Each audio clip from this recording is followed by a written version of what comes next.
Morning students, आज मैं आपको ध्वनि चैप्टर के सवाल बताऊंगा। तो देखिए मैंने दो सवाल लिखे हैं और इन दो सवालों को सॉल्यूशन कैसे करना है आपको ध्यान से देखना है।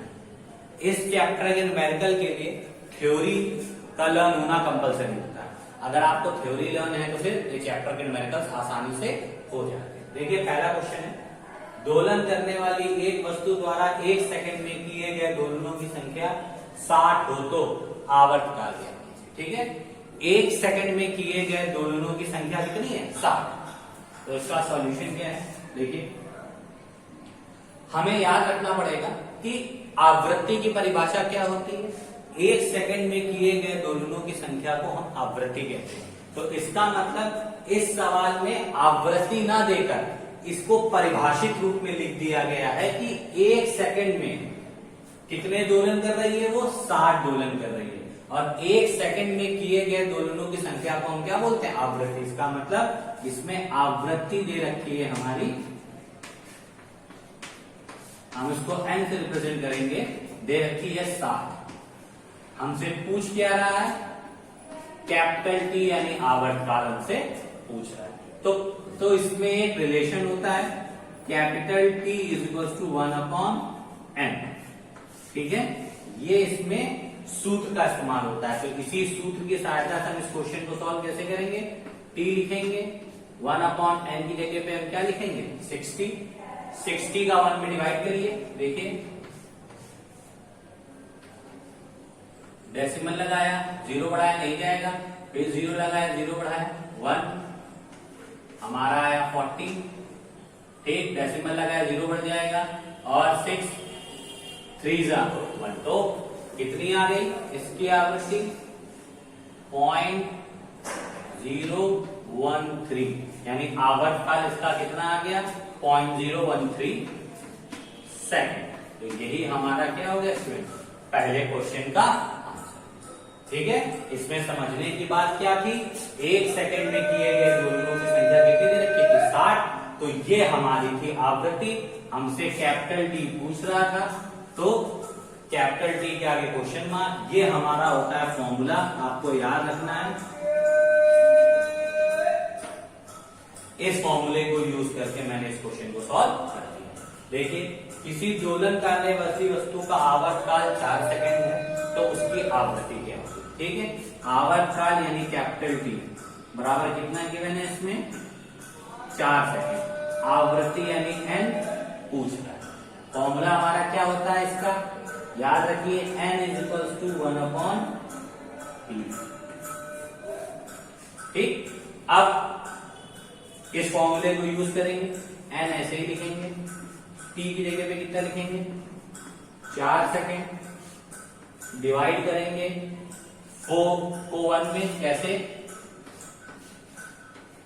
डेसिमल लगाया 0, 4 2 8, 4 5 20, कट कितना आ गया? 0.25 हर्ट्ज, क्योंकि आवृत्ति का मात्रक क्या होता है बेटा? तो अब देखिए फॉर्मूले में आप लोग देख रहे होंगे, एक बार t इक्वल टू 1/n लिखा है, एक बार हमने n इक्वल टू 1/t लिख दिया है। तो दोनों फॉर्मूले सेम है। देखिए एक फॉर्मूला हमारा होता है t is equal to 1/n।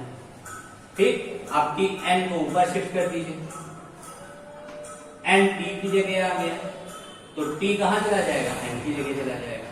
तो देखिए दोनों फॉर्मूले ही एक जैसे फॉर्मूले से बन जाते हैं। अपनी सुटेबिलिटी के अकॉर्डिंग हमको जहां जिसको पुट करना होता है हम पुट कर लेते हैं। तो ये दो क्वेश्चन हो गए। अब मैं आपको आगे एक क्वेश्चन और बताने जा रहा हूं, उस पर थोड़ा सा स्टेटमेंट ज्यादा है। आप इन दोनों क्वेश्चंस को नोट करिए, फिर मैं थर्ड क्वेश्चन बता रहा हूं आपको।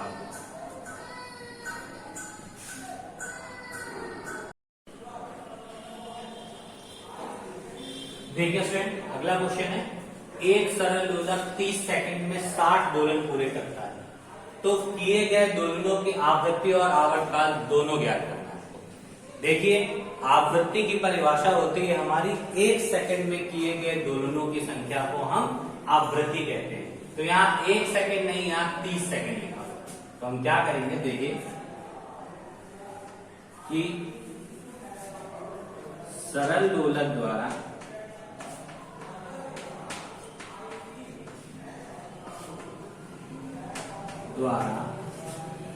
30 सेकंड में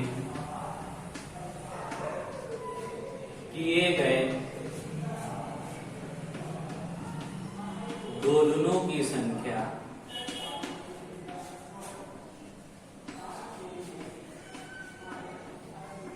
कितनी दे रखी है हमारी? 7। तो हम क्या लिखेंगे अब? सरल लोलक द्वारा 1 सेकंड में किए गए दोलनों की संख्या क्या हो जाएगी? 60/30। 31 जा 30, 32 जा 60। 2, ठीक है, 2 आ गए। तो अब हमको पता है कि क्या कि 1 सेकंड में किए गए दोलनों की संख्या को हम किसके नाम से जानते हैं? आवृत्ति के नाम से जानते हैं। तो आता है आवृत्ति, यानी n बराबर कितनी आ गई हमारी? 2। ठीक है स्टूडेंट्स, कोई दिक्कत तो नहीं समझने में, क्योंकि 1 सेकंड में किए गए दोलनों की संख्या को हम आवृत्ति कहते हैं। तो 1 सेकंड को कितने दोलन कर रहा था? केवल और केवल 2। तो यही हमारी आवृत्ति हो गई। अब हमको उसको आवर्तकाल निकालना है। तो आवर्तकाल का formula capital T equal to क्या होता है? 1/n। आवृत्ति हमारी कितनी है? 2। तो capital T is equal to divide करिए 0.5। आवर्तकाल हमारा कितना आ गया? 0.5 सेकेंड। ठीक है स्टूडेंट, तो हमने इस क्वेश्चन को थोड़ा सा घुमा के क्या दिया हुआ था? 1 सेकंड में किए गए दोलनों की संख्या ना देखकर उसने 30 सेकंड में दोलनों की संख्या दे दी थी। तो 30 सेकंड में किए गए दोलनों की संख्या से तो हमें कुछ निकलेगा नहीं, क्योंकि हमको 1 सेकंड में किए गए दोलनों की संख्या पता होनी चाहिए, तभी आवृत्ति निकलेगी।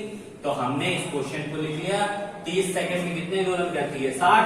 तो 1 सेकंड में कितने करेगी? दोनों को डिवाइड कर दिया तो पता चल गया कितना? 2। और 1 सेकंड में ही किए गए दोलनों की संख्या को हम आवृत्ति कहते हैं। तो हमारी आवृत्ति कितनी आ गई? 2 हर्ट्ज। और आवृत्ति के बाद ये वाला फॉर्मूला अप्लाई कर दिया हमने और आपका आवर्तकाल निकल आया। तो स्टूडेंट्स आज 3 न्यूमेरिकल बता दिए, 2 आपके बाकी हैं, दोनों आप ट्राई करिएगा। और इसी तरीके से एक में 60 दे रखा है तो एक में यहाँ पे 50 दे रखा है। तो बस सेम टाइप के क्वेश्चन है, आपको इसमें करने हैं और जो कुछ भी ना आए तो मैसेज या कॉल के थ्रू पूछना है। Okay students, now thank you and have a nice day.